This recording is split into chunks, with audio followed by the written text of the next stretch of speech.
Birds and stuff. Uh-huh. So it was I guess a mill. A mill? Yeah. Ah, okay. And that was power And I carriers. actually held them all in, and So you then had the little furnace in there to Oh, for not run on water, but yeah, for energy. Yeah. oh for- yeah, for yeah. energy. Ah, all right. And what about that building there? Well, I'm not sure which one is which now. I think this one here, maybe both of them. It's actually what they do is they restore artifacts for the state. Uh-huh. It's for the museums, old flags, old furniture. And they used to have an open house there once a year. Done it once a year. But I talked to the guys here, and he said they're thinking about starting it. If they do that, they'll probably advertise it, and that's something because that's what it is. You know what? I never knew. You know the Waterford Arsenal? Yeah.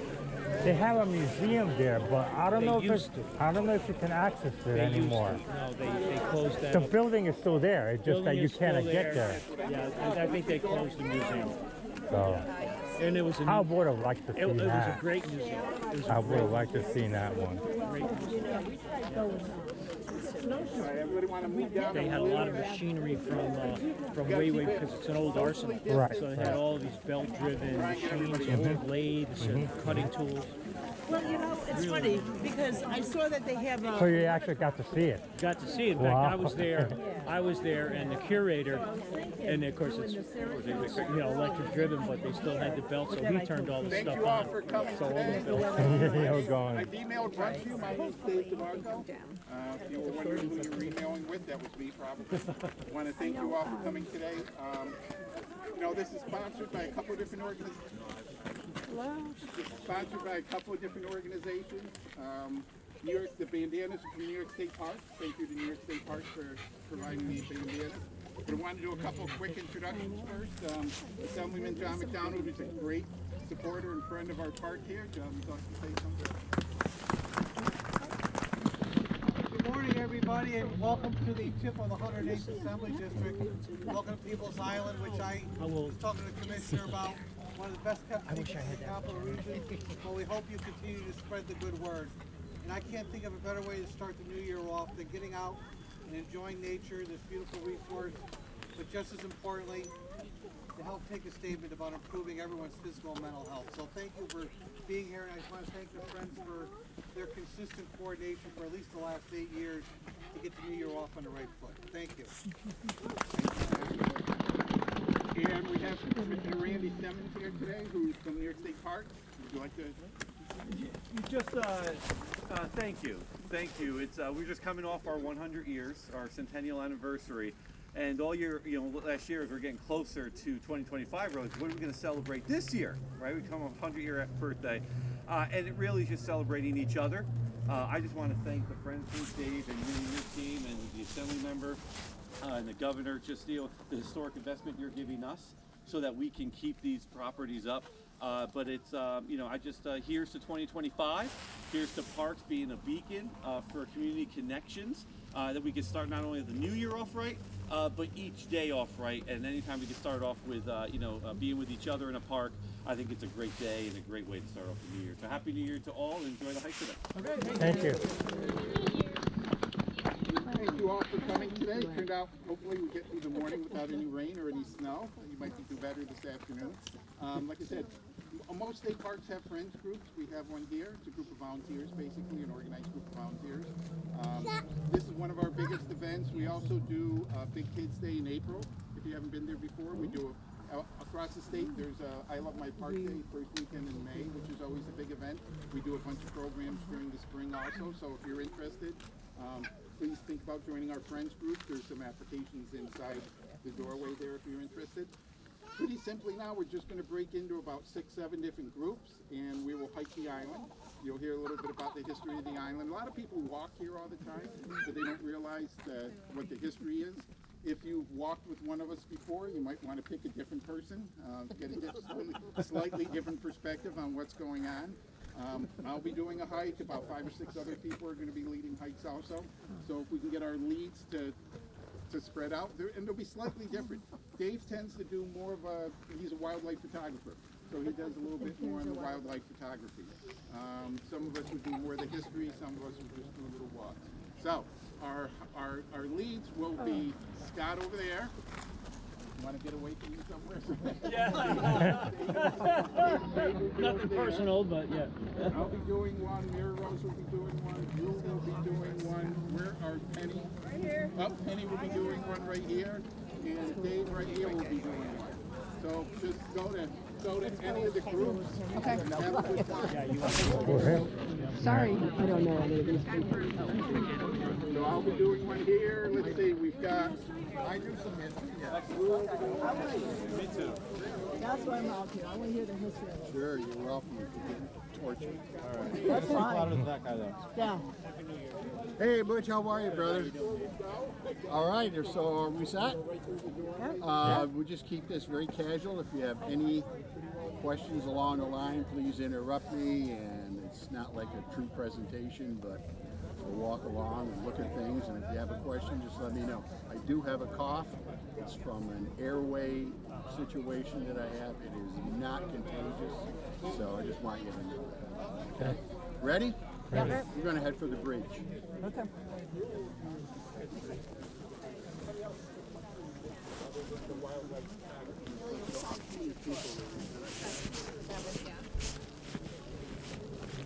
The girl, 6.5, 7. Yeah.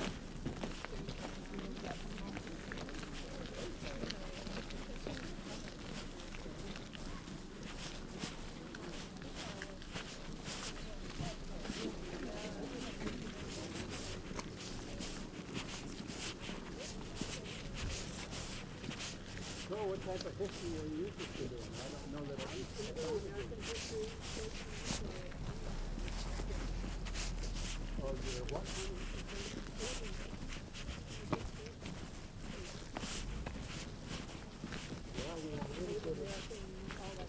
little bit of this, a little bit of that.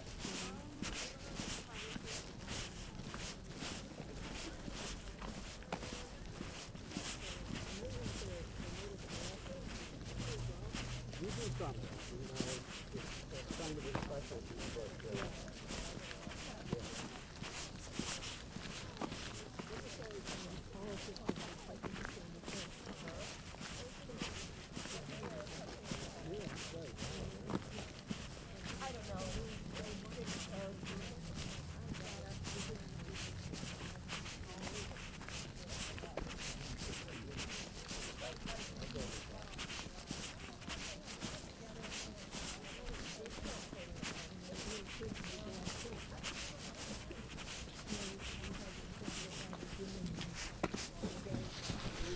like I said, if you have any questions as we go along, this is very casual. Let me know. You know where you are.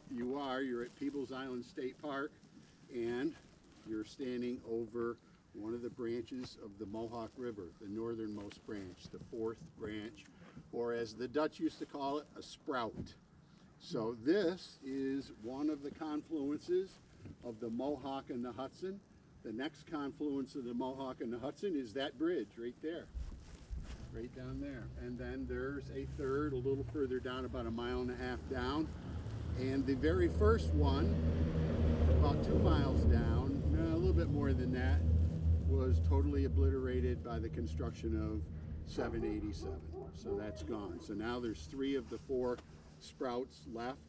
But that is the Hudson River over there, running basically on a north-south orientation. And this, before the Troy Dam was built, which is about 2 miles downstream from here, this area of the Hudson River was as far as navigation could happen. It got too shallow after this. This was also the northernmost point for tide activity. The Troy Federal Lock and Dam precludes that now, but this is where the tides used to come to. So 100-ton ships could come to Albany, Fort Orange, okay? But they couldn't make it here because at low tide, or probably even high tide, there wasn't enough water for them. So they sent up smaller boats up here and were able to carry on commerce with, you know, Lansingburg over there in Troy, and they had a 244-foot dock right from the end over there where those fellas are right now, sticking out into the river, that made sure that they had enough water to do that type of thing. The other thing is about Henry Hudson. We all know about Henry Hudson at least a little. This is probably as far as Henry Hudson's crew got. Henry Hudson himself and his 110 ton ship stopped at Schodack Landing south of here, about 22 miles. It couldn't go any further north. He sent his first officer and 4 other people in a small boat to go as far north as they could, and supposedly they got a little further north than where we are right now in the Hudson River, but I doubt that very much, because before the Troy Dam was built, there are very good maps that show that there were rapids right up out of sight here to the left. So I don't see a small boat being paddled up a set of rapids. Maybe, kind of doubtful. So that's some of the stuff that went on here. This is also the very beginning of the Erie Canal. That's Lock 2. There is no Lock 1. And the Erie Canal goes all the way across New York State, 363 miles. And by the time you get across the state to the other end, to the Black Rock Lock, you're 565 feet higher than you are here. Now I need a mathematician for this one. You see those gates on that lock over there? Those are the lower gates. Each one of those is 51.5 feet high. They weigh approximately a ton per foot. How much do they weigh? Quick answer, 51.5 tons.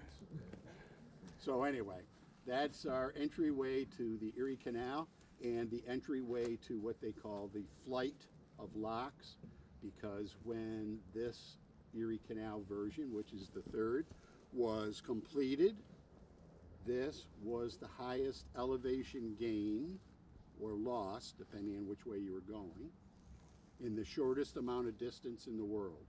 So 169 feet higher when you go that way in 1.5 miles.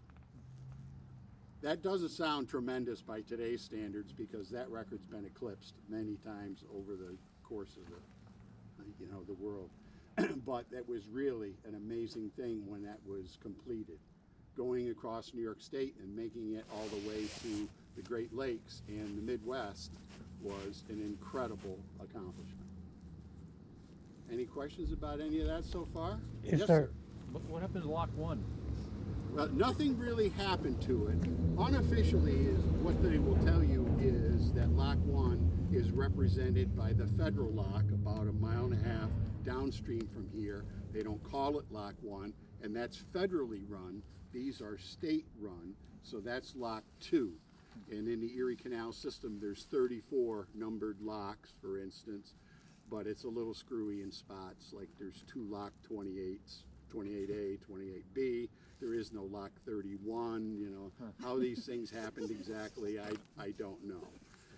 And it happened on the Champlain Canal also. The Champlain Canal is represented by the Hudson River because it goes up to Lake Champlain. But there's also no lock up there. There's no Lock 10. How did it come up with the name of the Erie Canal? Because we're not even near Lake Erie. Yes, but Lake Erie actually is responsible for delivering the Mohawk to us. Okay. So that's another thing we can get to later. But about almost 14,000 years ago, as best we can understand, there was a ice sheet here. And the ice sheet began to recede north by melting.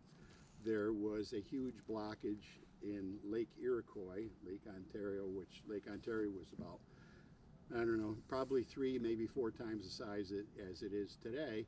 And when a blockage by debris and the ice sheet let go, the Mohawk River started to come this way. So all that type of thing put together as well. But this particular section of the Erie Canal, locks 2, 3, 4, 5, and 6 in quick succession in a mile and a half, they were put there to circumnavigate the Cohoes Falls. If any of you have ever been to the Cohoes Falls, they had to find a way to get around the Cohoes Falls, and this was it. It worked out wonderfully. Are there any remnants of the old Erie There Canal? are all around here. There are. As a matter of fact, you can't see it from here, but past that bridge right there, and then you see that lawn to the right of the lock. Just past there is the original Champlain Canal, which went north and south and didn't employ the river as they do today. So yes, there are remnants all over Cohoes and in this area of different versions of the canal. This basically, it's a simplified explanation that I'm giving you, but this basically, the Erie Canal here and the Champlain Canal over there and going north, not within our sight, that's the third really versions of the canal. Because when the canal first opened up, I mean, it was literally excavated by farmers and people just that were, it was really quite unbelievable. As a matter of fact, it was so valued at the time when they first dug it out that the speed limit was 4 miles per hour. They had what they called bank watchers. And the bank watchers were the modern day radar guys, you know. Don't be going too fast, because if you go too fast, you create a wave. If you create a wave, you hurt our canal.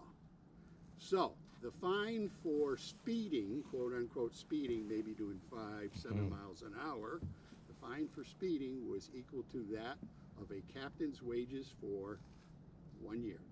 Wow. So they were serious about it. But as the canal got deeper and better embankments and stuff, it all changed. One of the things I wanted to show you, and I can't, straight over there, Rice Mountain, and there's an antenna on top of it. The height of the mountain is 965 feet, so you can't see it. On top of that is an antenna for Channel 13, our local TV channel, that's 1,165 feet high, or 56 feet high. If you could see that, it would help a lot, but just use your imagination that it's over there. The last time that there was an ice sheet here, you could take that antenna in your mind's eye on top of that mountain, add 3.5 more antennas on top of it. That was as thick as the ice was here 22,000 years ago. Now, it doesn't mean as much, we lost our visual aid, it doesn't mean as much to tell you that the ice on top of you was 1 mile thick. But as you went north, if you went to Burlington, it was 8,200 feet thick. At the south end of Hudson Bay, it was 2 miles thick. There was so much ice on Earth that tied up fresh water that the level of the Atlantic Ocean was about 350 feet lower. So you would have to look out from Manhattan 110 miles to see the shore, because that's where it falls off the continental shelf, so you wouldn't be seeing it. You'd have to be on top of, take a guess, how many Empire State Buildings to be able to see that, to see where the water met the shore. Take a guess. 5. 5.5. That's how far out it would be. Now, you wouldn't be able to see the shore anyway. And there's all sorts of problems with the curvature of the earth and all that type of thing. But that's what happened here. Our ice age had a lot to do with the formation of these rivers, these valleys, some of the shale that we're going to see around here.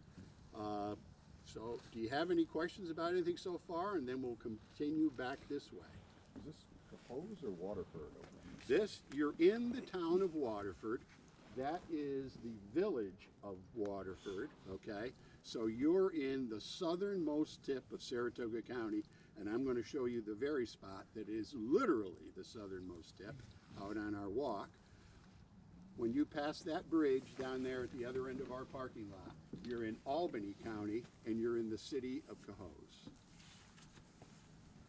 Any other questions? All right, let's go. No talking. Go ahead.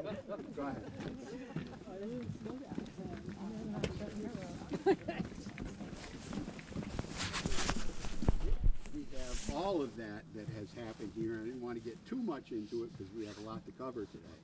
But this whole area, if you can use your mind's eye in a north-south orientation again, all the way from the New York area, New York City area, all the way up to Comstock, New York, if you know where that is, up by White. This was Lake Albany. It was huge. Now, the timing and duration of the lake is not well established, but we do know the outlines of it. So you would have been under probably 165 feet of water standing here. Wow. Yeah, it was a very formidable thing, and some very catastrophic things happened when parts of it let go. But yeah, so the ice age here is es muy importante. Very important to it.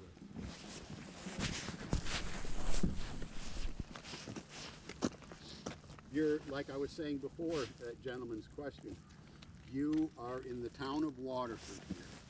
And it's called Waterford for a reason, because back before the Troy Dam, I keep referring to that, it's very important, about 1.5 miles downstream from here, before that was built, the branch of the Mohawk, which we were just standing over, during most of the year, not flood times, but during the summer, was only knee deep. So there was a military road right over here, and we'll see it, we'll see the area, and the road itself, the bottom of it, because this is all shale around here, most of it, went right over the bottom of the river. But that's why this area is called, as the natives call it, Waterford. Well, it's not Waterford really, it's Waterford. This is the place you ford over the river. Right here, and actually there's a couple other places out on the Hudson that people don't know about, but at most times of the year you could walk across the river, therefore Waterford.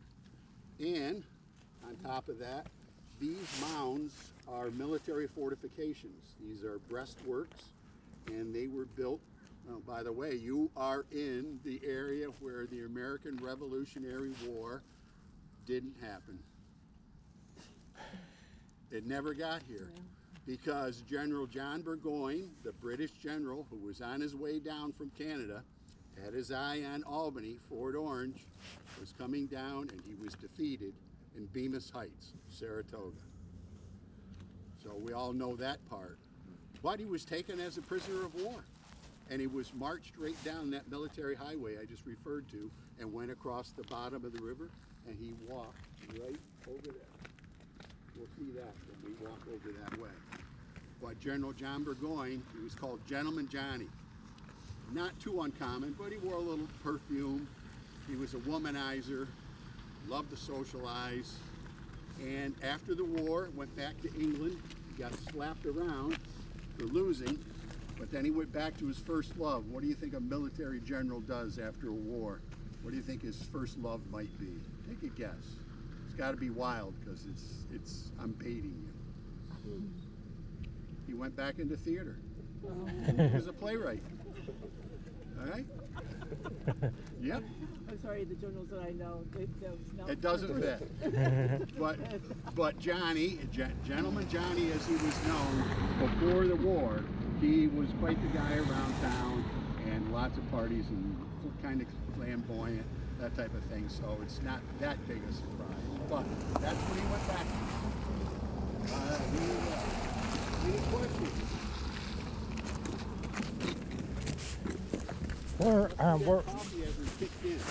Weren't a lot of the British commissions actually bought? People were able to buy commissions in the British Army? What's that, sir? Were they not having bought commissions, where people were able to buy a commission into the Army without serving from, beginning to end? I am not an expert about that, and I don't know. Sorry. wish I could make up a story. Yes, yes. Anyway, the military highway that you see on old French maps, I mean real old French maps, goes approximately right through here. So look across from the really has that little slope there. But this is approximately the area where it was very cool. But you can imagine when I say military fortifications, those breastworks, and we're going to see more because there's more right there. Yeah. We are on the north end of the island. General Burgoyne is coming from the north. These trees generally were not here. You're in a raised position, good line of sight. If he came across that river, which is where he would have to come, he would have had a tough time. Tough time.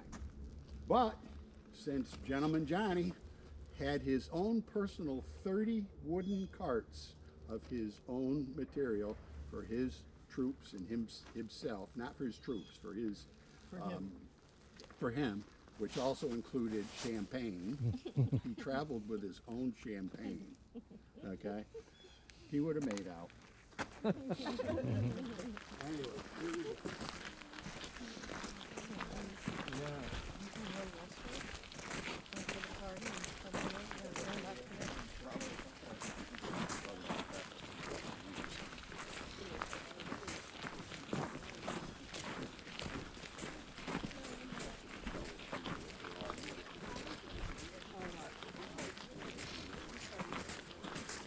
So as the war became more defined and they found out it was going to happen somewhere up north, it happened in Bemis Heights, this is another section of military fortifications, and they were probably enforced with, beefed up with some logs, and they had cannon here, and they were waiting. They weren't large cannon, but they had cannon here and waiting for Burgoyne to come here.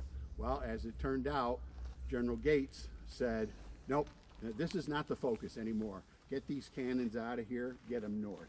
And that's exactly what they did, and they used those cannons in Saratoga along with others. So, and this is, anybody know what kind of tree it is? American sycamore.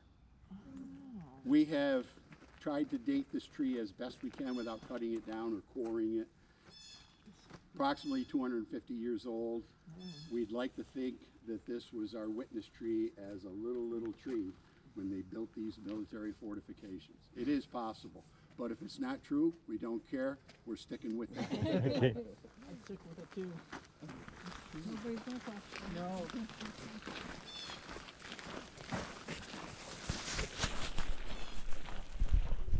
You could probably see it right over there. It's about 300 feet into the woods. Oh yeah.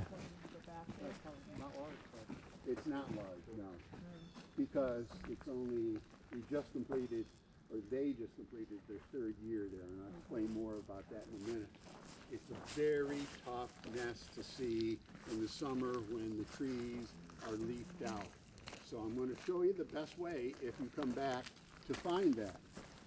Get your back up against this corner post, right here, so that your arms are equal distance on each side, and, you know, estimate the angle, just like that, right straight in front of you, and it'll point right at the nest for you. So if you come back in the summer or in the spring, it's the best way to find it, because it's difficult to find. Yeah, you can see that. Yeah.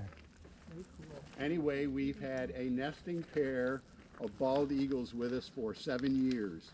They just completed their 7th year of nesting and successful rearing of young. It varied how many. They were on a nearby island for 3 years, and now they have just completed their 4th year here. The eagles themselves only lay 3 eggs per year. They're quite large eggs. It's a tremendous outlay of energy. So 3 eggs per year. Sometimes they are successful with 3, sometimes 2, sometimes 1. We've had all combinations of that over 7 years. I don't think we've ever had a complete failure. But this year, actually, and I think on or about June 27th, we had 3 fledglings come out of the nest. Now, how successful they are after that, we don't know. This particular mated pair, which mate for life in general, unless one dies, this particular mated pair does something that's just a little bit unusual. They spend the whole winter together here. Now, generally at the end of the nesting season, the kids stay around after they leave the nest for 4 to 8 weeks. They don't know how to feed themselves. But after that, mom and dad, they wander hundreds, if not thousands of miles. And then at this latitude, they come back and they start their courtship again by embellishing the nest in late January, early February. So there could be any time that you could see an eagle in that nest now kind of fussing around with new material. Now that nest obviously is not huge. The biggest nest that we know of in North America was from north of St. Petersburg, Florida. Our very best, very dedicated observers happened to be there on a day when a raccoon actually approached the tree, went up, we know how high it was, we measured it with a laser, 62 feet, engaged in full combat with a fully grown bald eagle. We don't know if it was male or female. In that world, the female is larger than the male. The female or male ejected the raccoon, fell 62 feet. Raccoon lived, but what we think happened after that, because we don't know a lot about their intelligence level really, we think that probably that night, Harriet said to Bill, "We're getting the hell out of here." And so they moved to Peebles Island, and there they are. That's the scientific explanation. I don't know. Okay. Any questions? It'll work. So have they ate chicks in this one yet? Oh, yet? No, sir. They haven't started. They haven't started even the ritual of embellishing the nest. I mean, over the last couple of years. No. This will start at this latitude. Bald eagles start attending their nest for activity in late this month or early next month. Yeah. But I'm saying, like, last year did they have chicks? Oh yes, absolutely. Okay, yeah. For 7 years they have had. Yeah. Yep. Thank you. Any questions? No? Hi.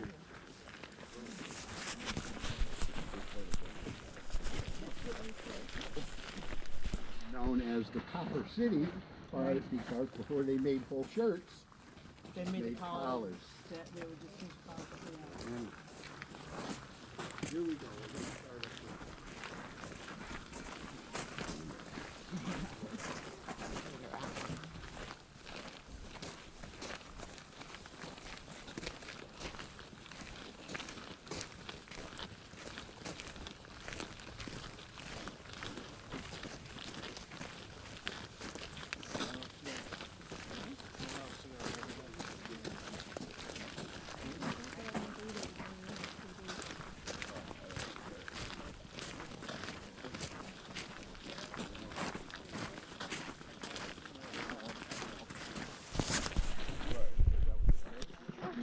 Latitude. Right. At this particular latitude, that's where it usually starts. But in a southern latitude, it would start earlier. Yeah, it's a little bit more south. It's you know where Poochie Lake is. Uh-huh. Yeah. And of course, in Alaska, they're like pigeons. Yeah. There's so many of them. Yeah. But in our state of Hawaii, there aren't any. Right. So anyway, I just wanted to show you one thing here. Look at this. You don't have to come in. Look at this stuff. Anybody know what it is? Looks like some of the vines going around my house. This is an invasive species called Oriental bittersweet. Oh. Oriental bittersweet was actually brought here on purpose as it's got nice little red berries and stuff like that. But it's terrible stuff. It's extremely hard to control. They wind up like this around trees. They actually strangulate the tree. You see that up there? Uh-huh. They get up into the canopy and they get so heavy that sometimes the trees fall. So when you see this, vines start climbing up a tree like this, that is the death notice to that tree. In slow motion, but it's the death notice. Yeah. So Oriental bittersweet, it's terrible stuff. You can burn it, you can hack it. It's very hard to control, but it's spread by seeds, by deer, by birds, and it also spreads underground by rhizomes. So, very difficult stuff. A lot of people see this stuff along the highways as they drive. They don't know what it is. That's what it is. They love it. Still that on State Park too. Here we bring people in, volunteers, and they help us clean trails and stuff. You see how this stuff is cut, this Oriental bittersweet? We call him the vine killer. Because every year he shows up with his own cutters. And my name's Drew. He says, Drew, you gonna let me cut vines? And you can tell, you know, that he's a professional man, you know, but he comes every year and he's got that wide-eyed look. Like, I got plenty of vines here. He's with one of the other groups. These are the very much deteriorated remains of more breastworks that we saw earlier. So when you're talking about a military advantage, think of it this way. A fort built here, trenches and mounds of dirt and cannon. These trees, again, are largely not here. The military highway is on the bottom of the river, right over there. You're in a raised position, elevated position. You have clear line of sight. You have cannon, and you have about 4,000 people that want to do something that afternoon. That's what was happening here, but it never quite happened.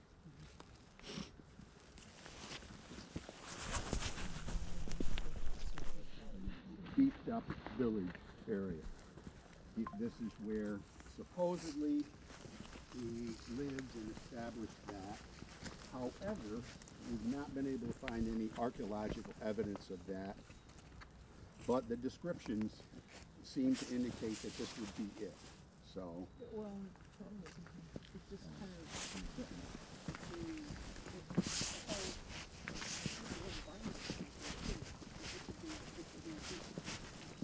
well, it's true because you can imagine, as best I could tell, it's very hard to tell. This way we're walking up to before the pathway turns left. It's called Point O Rock. And this is what we foresaw, and it's good stuff. Look at that.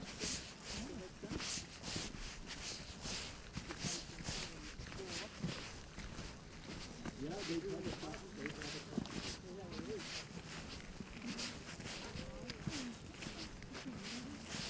Also, I just want to tell you, I don't know how good your eyesight is. Mine's only fair. That's a bald eagle in that tree where I'm pointing.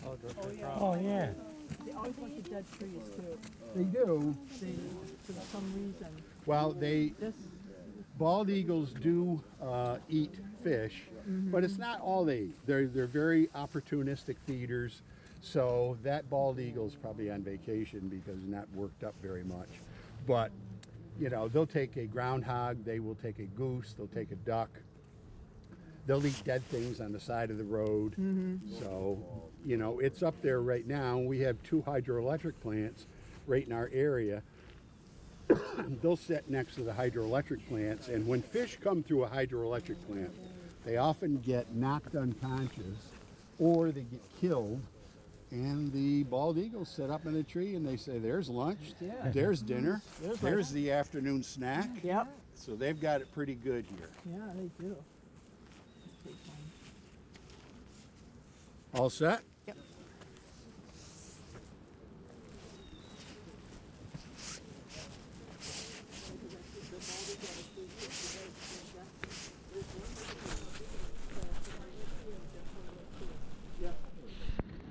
Why do you think? Well, that's if they go after the head. The Aerodynamically, they would get too much parasite drag if they had the tail going first and it was flopped off to one side like a flag, you know? So what the first thing that they do when they get in the air is they reorient the fish so the head first. Head first.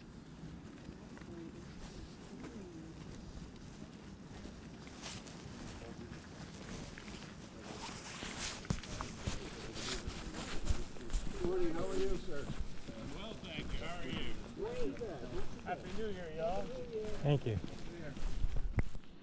This slightly raised area is the back wall to this military fortification. Can you see it? Yes. Kind of running through the woods all the way to here. Mm-hmm. And so there was a wooden fort built in there, long gone, was built in the Palisade style, where the logs would be vertical, as opposed to like up in Lake George where they're, you know, horizontal.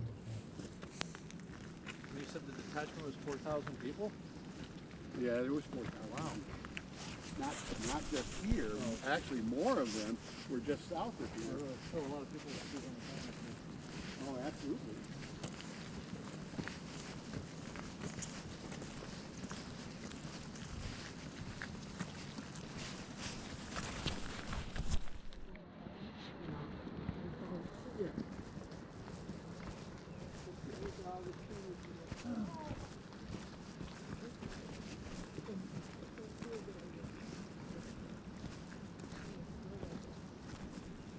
Well, people love to come in here and photograph this and say, that won't be there by 3:30 this afternoon.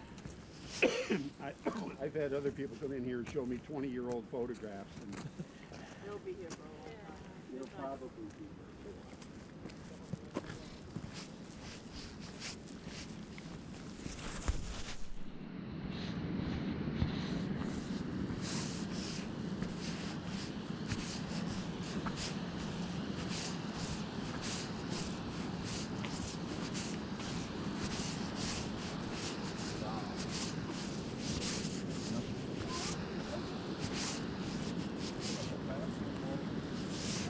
Wait for our group to get here. Lock yourself next to the edge.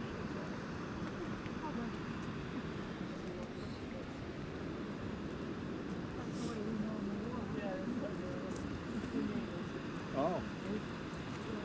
You got a good thing? That's how we found, yeah, that's how this program, we found this park, we went to another place, Empire Happy New Year! Hey, how are you? How's that t-shirt? I have it.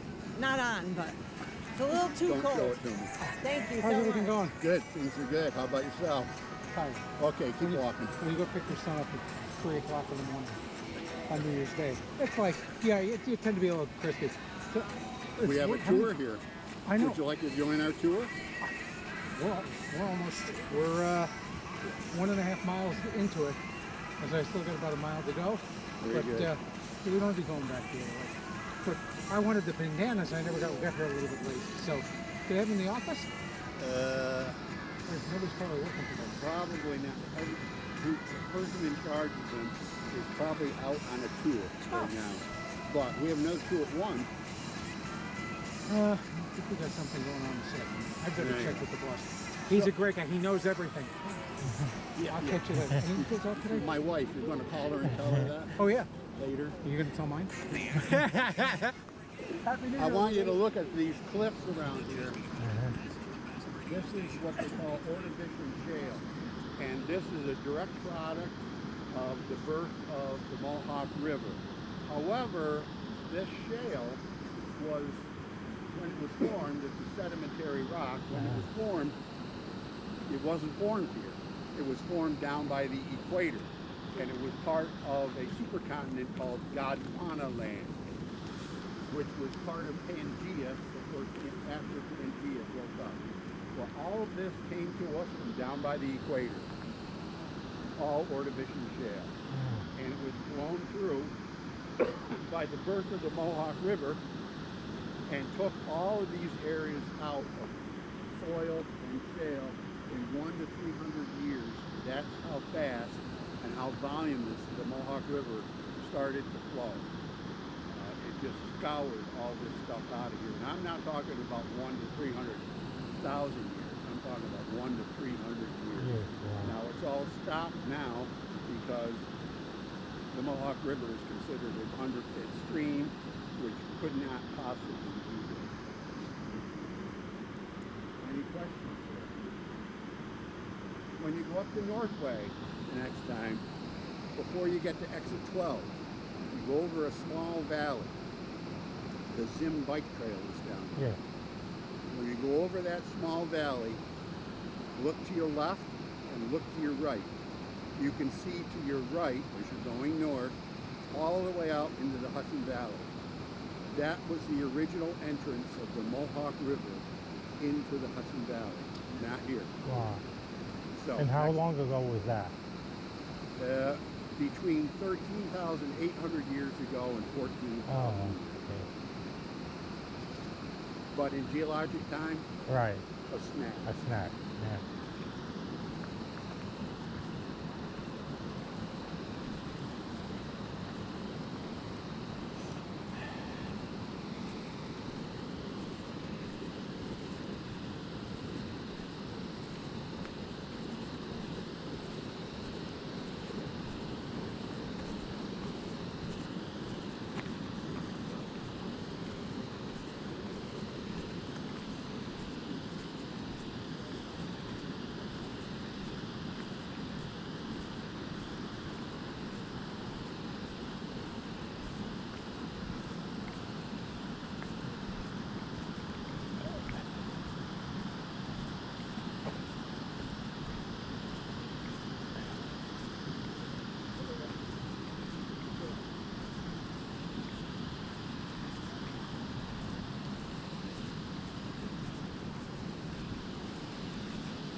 Wanted to tell you quickly, in 1828, a guy named John King was here and he said, there's got to be a way to make some money here.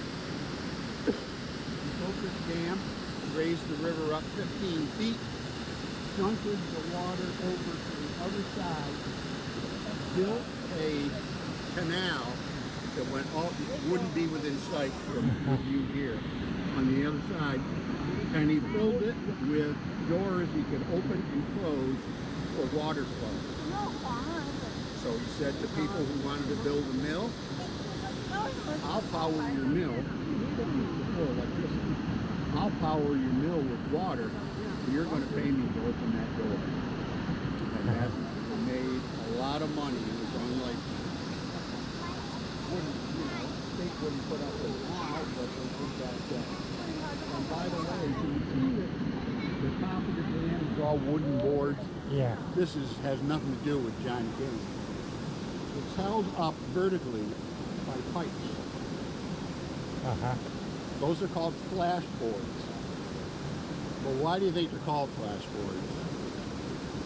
In the case of a flood, rapid rise in water, that will self-destruct so that it doesn't hold back more water than you're supposed to have. So that stuff, everything you see, those wooden boards and vertical pipes are replaced every year because they're destroyed. Destroyed. Right. Any questions? And this is the Mohawk, right? This is the fourth branch of the Mohawk River, right? Yes, it is.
where I'm pointing Yeah. on the island, that's where the nest for the bald eagles was. It was there for 3 years. And that's where our fantastic observer spent many hours right where you're standing watching and happened to observe the confrontation with the raccoon. Yeah. You know, unbelievably, they come back. There must be some residual memory. They come back once in a while in the spring and sort of hang out in that tree. They never do anything constructive, but that's what they do. Remember when we used to live here? Gonna make everything small. Go there, although you have to go there by water, so we don't encourage it. But anyway, it's called Goat Island. Anybody got any guesses? Why would it be called Goat Island? Any people raise goats there? I was gonna say. The guy blew my line.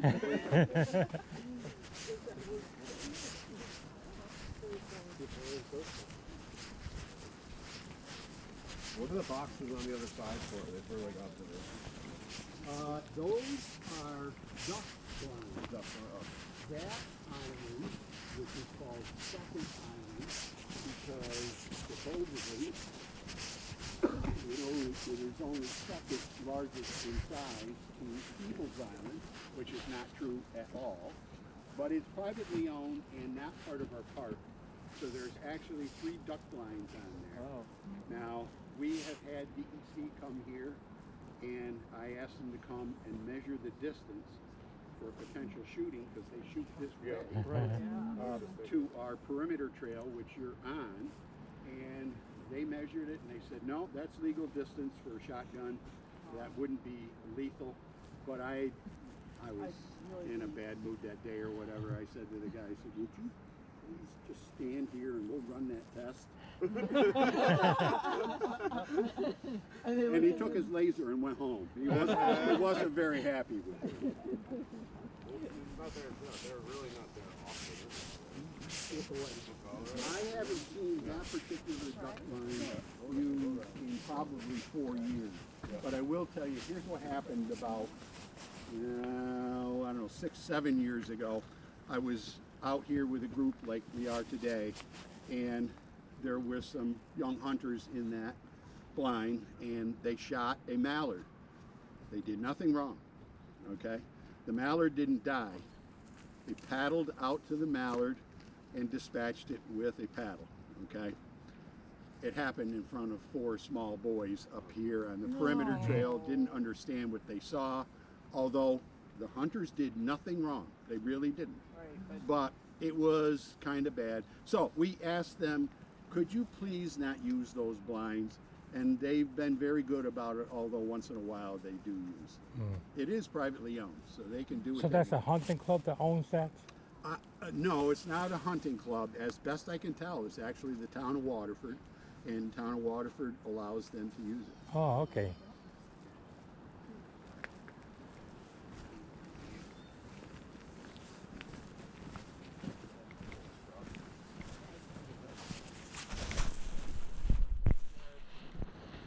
He hung out with the likes of Henry Ford and Buffalo Bill Cody.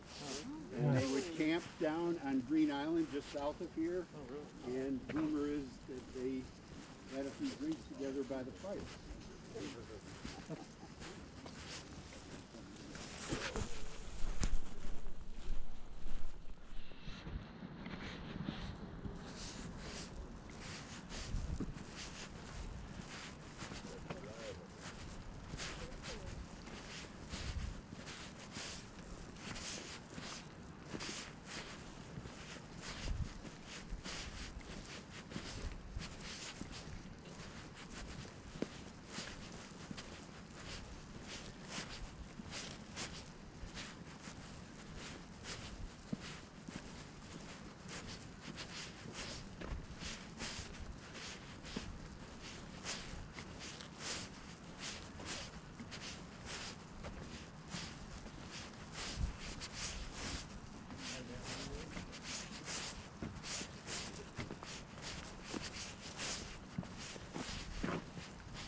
to show you something here about our shale. This is Ordovician shale. It's 445 to 485 million years old. But do you see how it's a sedimentary rock, so it should be this way, right? So it's pointed up. But it's that way because it's been eroded by weather and people walking here. But it's been eroded. There were 3 major mountain building events in this part of the earth over millions of years. And what it did was it took sedimentary rock that's on the horizontal, pushed it. It became like ribbon candy. So this is the top, the apex of a piece of ribbon candy that's been worn off so that it's now vertical. Now, if you tell that to anybody at dinner sometime, they may pass out in their plate from boredom. Nobody wants to hear that.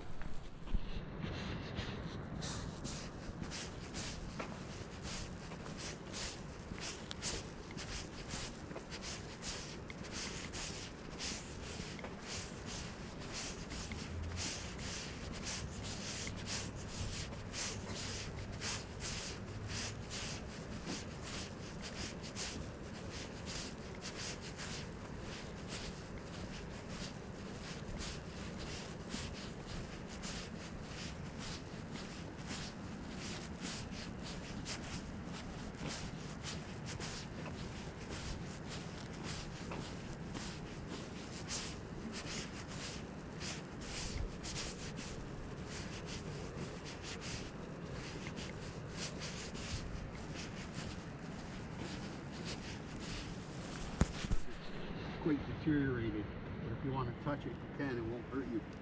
That is the egg mass of a gypsy moth caterpillar, now known as spongy moth caterpillar. She hates caterpillars. You hate them? There are times when the whole island is inundated. But that's how they overwinter. But chipmunks and mice eat them, so that's been attacked. But there's not a lot of remnants around here, but obviously there's enough remnants, they make it to the next year. You can touch it. It's kind of spongy. It won't hurt. That's right. There's nothing toxic about it or an irritant or anything, except to her.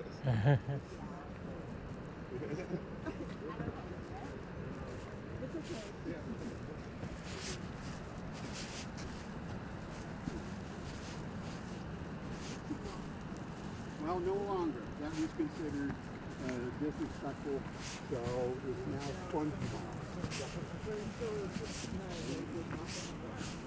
Well, it's not really.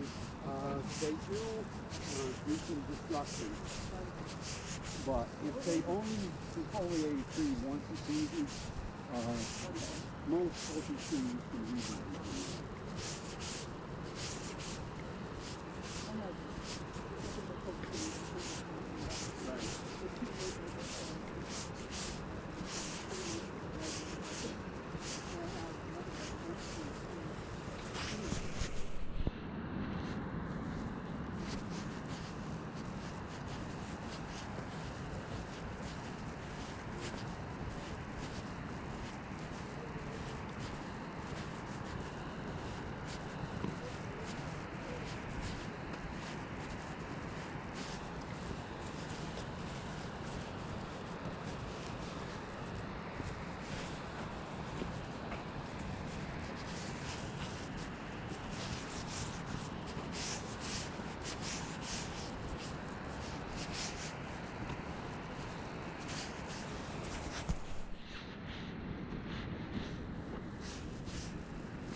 Anybody know what we're looking at here?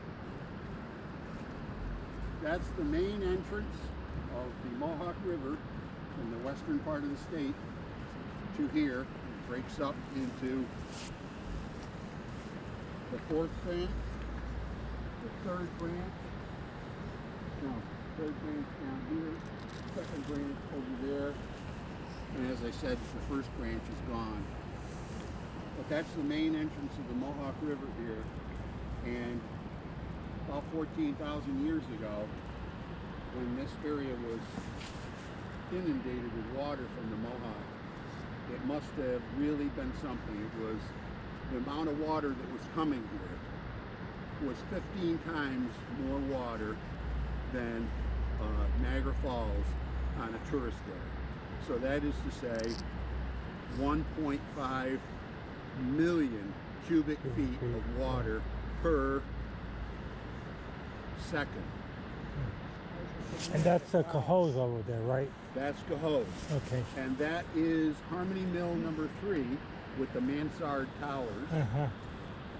And when they excavated for that building in 1866, that's when they found the Cohoes Yes, mastodon. the mastodon.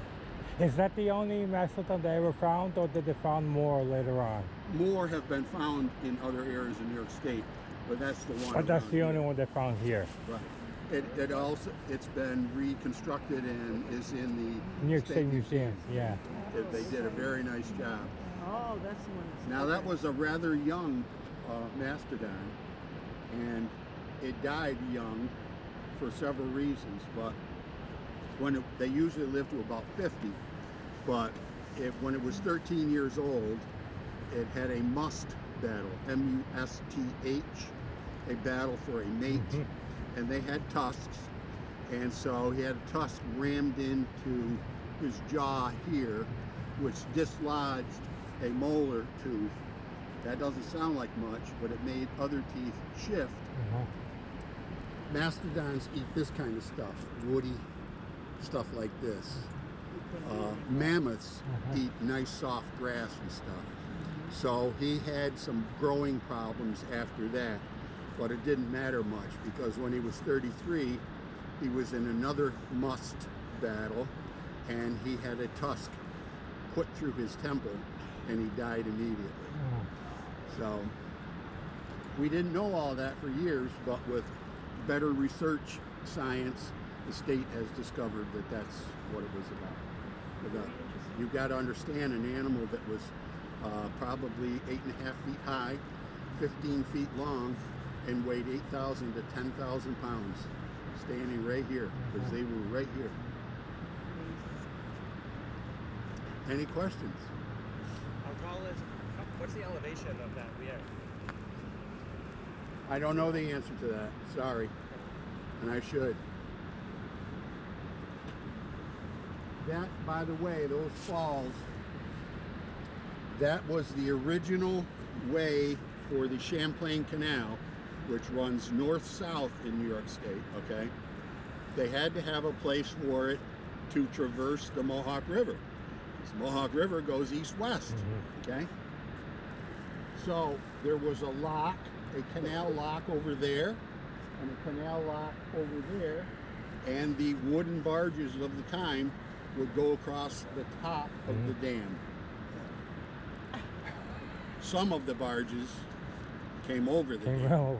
Some of it was fatal and some of it wasn't. There's some great stories about it that are well documented. In fact, a young family that was on one of the boats went over and spent the night out there, and all they could see from here was a lantern, so they figured that they were alive. And they were able to rescue them finally, but it was touch and go, because another barge came off one time. There were 7 men on it. It just got away completely, and we're going to see it in a minute. It's right around the corner. It went right over that waterfall. All 7 men, totally unscathed. Unscathed? Not a scratch. Not a scratch. Sorry, I didn't know the answer to that. Okay. I saw that coming in this morning. I was like,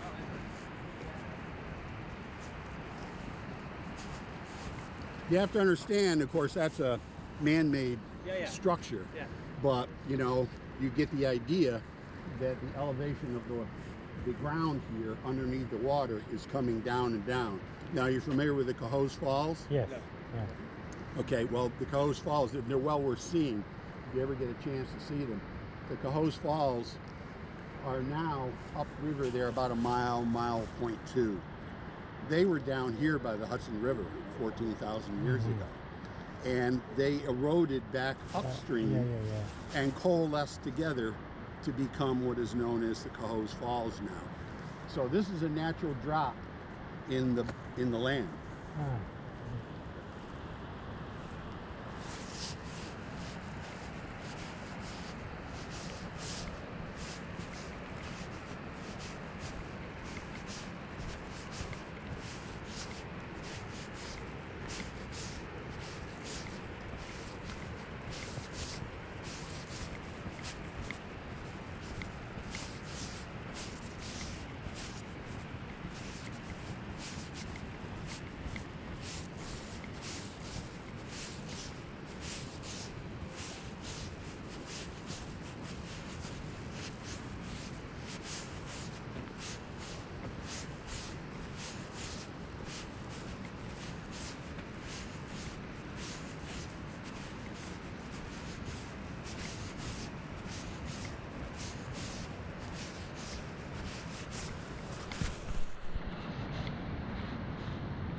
Probably all seen the movie Last of the Mohegans.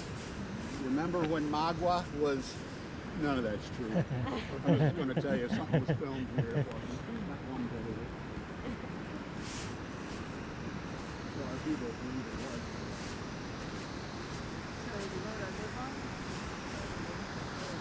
Yeah, right.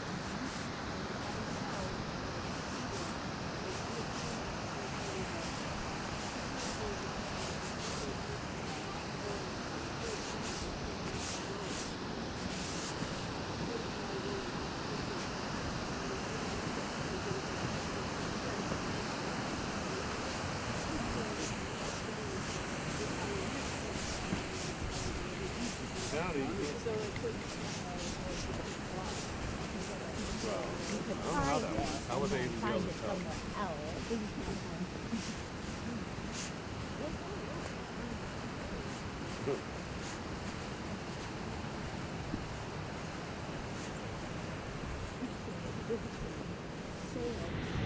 You see that area that you probably perceive from here, kind of scooped out? Yeah. Okay. That's what they call a fluvial pothole. Fluvial means river. And it's a pothole because, use your imagination, that wasn't scooped out 180 degrees. That was full 360 degrees. A piece of debris, wood, stone, then big rocks got in there and carved out this whole huge bowl. Now half of it has fallen off and is gone. But my point in telling you about this fluvial pothole is the Cohoes mastodon was found in a fluvial pothole at the base of Cohoes Harmony Mill number 3, very similar to this size, and it was of course complete underneath the ground, and this is only 180 degrees left of it, but that's what that is. Consequently, people from this area often call these falls Horseshoe Falls. It's not Horseshoe Falls. This place has a proper name, and it's Buttermilk Falls. Not a very original name, since there's 23 Buttermilk Falls in New York State.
professional photographers go out to model and shoot to their heart's content. Absolutely. Yep.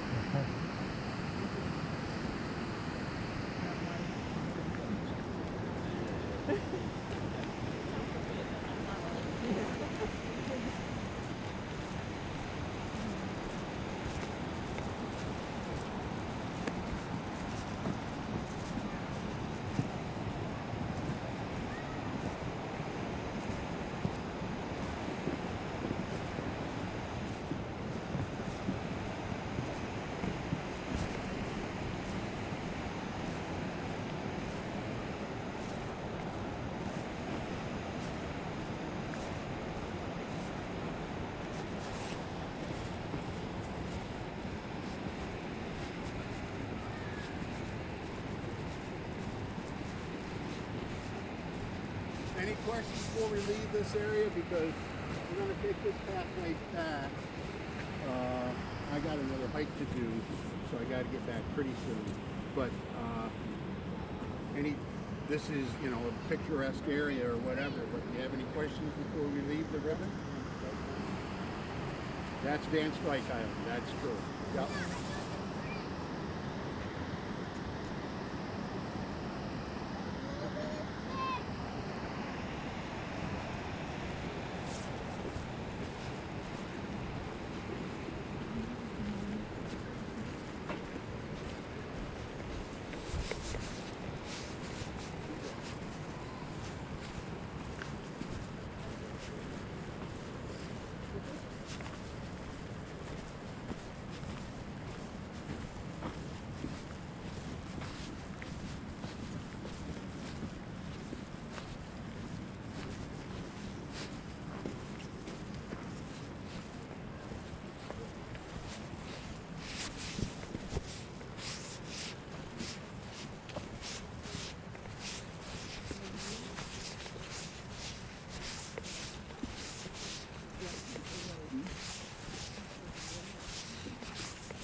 This is what's called a vernal pond.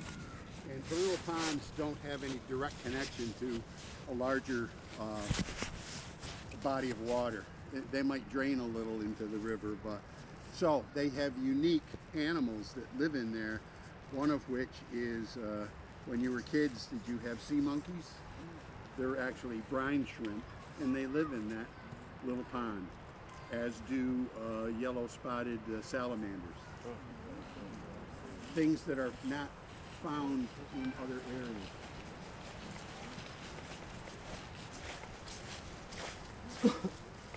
What's that?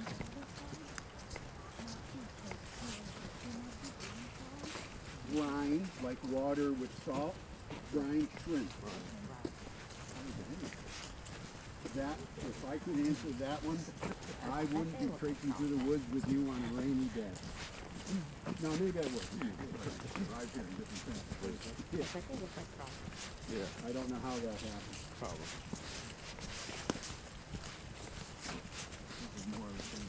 Yeah, it is, actually. It's a separate body, but yeah. We don't never been on this one. Yeah. I had a tour in the spring 2 years ago. It was for Kids Day here on the island. And spring peepers live in. You know what a spring peeper is? It's a little small frog, and they're very loud. But when you get thousands of them peeping, it's almost deafening. So I wanted to bring the kids out to see the spring peepers. The temperature plummeted. Not one would sing. Couldn't see one, couldn't hear one. So I'm standing there with 4-year-olds going, use your imagination.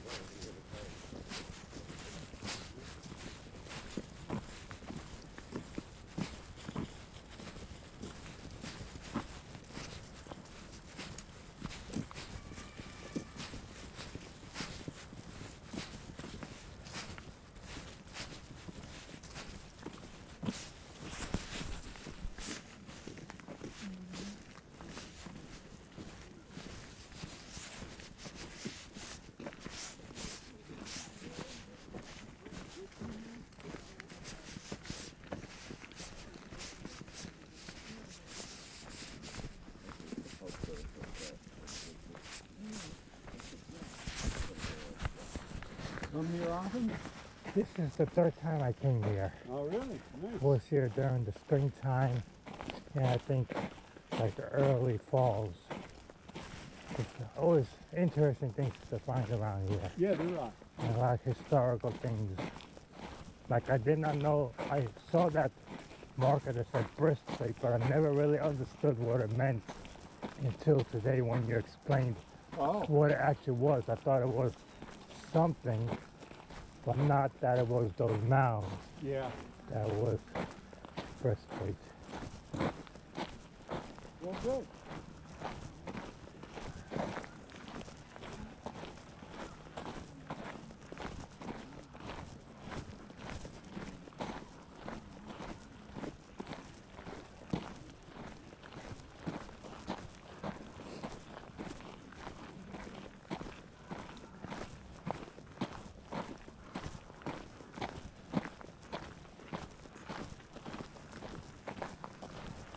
And what was this building used for? This was Pruitt and Peabody's shirt manufacturer, fabric manufacturing. Oh, okay. They went through different identifications. Uh-huh. Basically what it was. So how did they get their power? Did they generate their own, or did they use the river for power? I can only imagine they used the river. But I don't know a lot of detail about that. Uh-huh.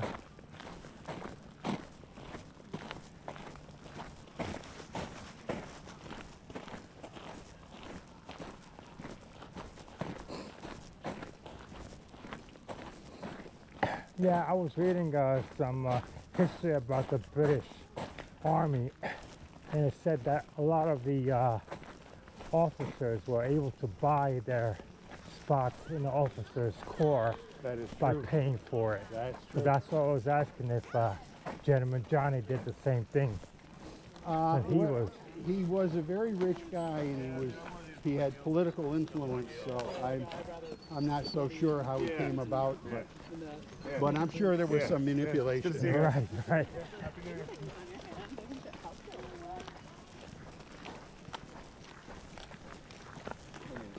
They did it all the way up until I think the 1850s, 1860s is when they stopped that. Thank you. Is that right? So Yep. much. Thank you. You're more than Really welcome. great. Come back and see us. Yes, Thank we're you. always here. Pretty much every weekend. Good.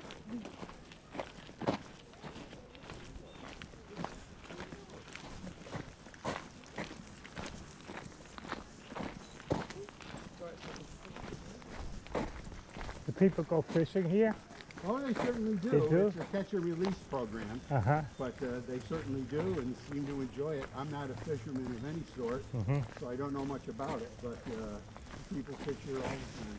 Because I know like during the summer I came here, and down where we were over there on that big turnaround, people go down in there and go swimming Correct. during the summer. Yeah, they do.